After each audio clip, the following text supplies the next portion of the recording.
Hi there, Bill Hitchcock. Didn't think I was going to be coming back doing another show so quickly, but we just did a show on monster gator speckled trout being caught along the coast of North Carolina right now in January 2025. For the past month, I've been talking about the bluefin tuna, which my comment has been I've never seen so many large bluefin tuna being caught here off the coast of North Carolina. We've had 700 pound, 800 pound, 930 pounds bluefin tunas being caught from Morehead City on north to Oregon Inlet. Well, guess what? This just came in. This picture you're seeing behind me, which I'll go full screen with, is from Speechless Sport Fishing. They caught this 1,000 pound bluefin tuna, 119 inches long. Congratulations to these folks at Speechless Sport Fishing up there out of Manio. I'm going to get all of their information up to you.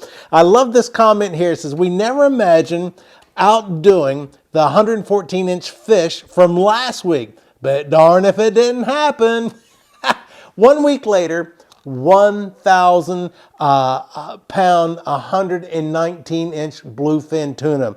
As I'm sure we're all aware by now that bluefin tuna do show up off the coast of North Carolina. Usually start showing up around November, starts heating up in December. January, February is real hot. March it starts waning on off. I am greatly impressed with the size of these fish, and I want to show you this.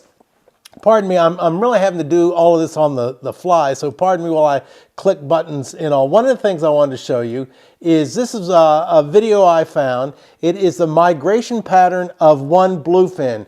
Pay attention to this bluefin that's first caught off of Massachusetts. Watch how it migrates. Pay attention to the water temperatures that it goes into and when it's near, and watch it reverse engines and go back up the coast of the U.S., back up into the cooler waters. So this presents several situations for us, by the way, that I hope this isn't going to be too irritating because I'm going to let this video play behind me. Bluefin tuna start showing up around Nova Scotia towards the first of the season, and they migrate on down south. Unfortunately, there's an international quota on these bluefins, so where they show up first, they get to catch first, and the quota starts getting filled up. We have to be very careful about that. Now, one of the things I've made mention in the past is that I used to be the coordinator for the Tag a Giant Bluefin Tuna Conservation Series, which was a collaborative effort between Stanford University, Duke University, and NOAA. At first, it was believed that there was two stocks of bluefin tunas, one that just stayed off the European side coast and one that just stayed off the US-Canada coast. Well, through the tagging procedure, we found that there's one stock that goes around the entire Atlantic Ocean.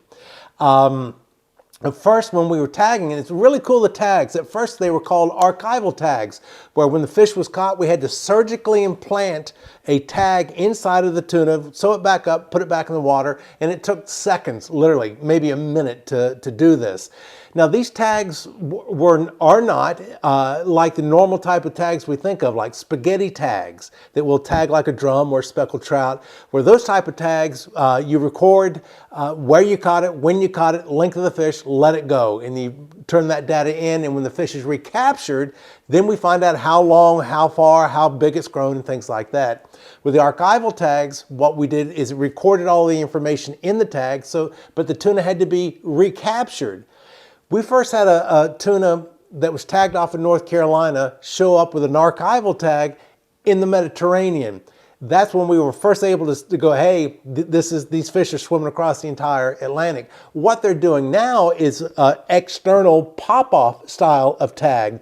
When after you stick the tag on the back of the bluefin tuna, and after a predetermined time, that tag will float up to the surface of the water. All the information goes up to a satellite. It records things such as water depth, not only location, but how deep down they go and come back up. Bluefins are an amazing fish in that they have like a heat exchange unit where they can go down several thousand fathoms where it's cold, but keep warm when they go down there to feed. I want to show you one other thing. Now, this is actually white marlin. Let me see if I can click this up real quick. These are white marlin that have been tagged off of the Dominican Republic by the Delta Dawn, the charter boat with Pete Manuel as the captain owner. I've known Pete for a number of years. He tagged these white marlin off the Dominican Republic. Watch how far they migrate. And this is also indicative of, these are 3 fish now. Look at these white marlin and where they're going and how they're getting there over, I don't even know what the period of time is, but I find it very fascinating how these fish will go back and forth sometimes, go in circles sometimes, but they keep on going. Look at the distance these white marlin are traveling. And this is the same thing that happens with bluefin tuna, also with marlin. We're going to be doing a lot of stuff about bluefin tuna and marlin here real soon, about their migration primarily. But I want to congratulate the Speechless Sport Fishing for their 1,000-pound, wow, bluefin tuna that was just caught a couple of days ago off of the coast of North Carolina.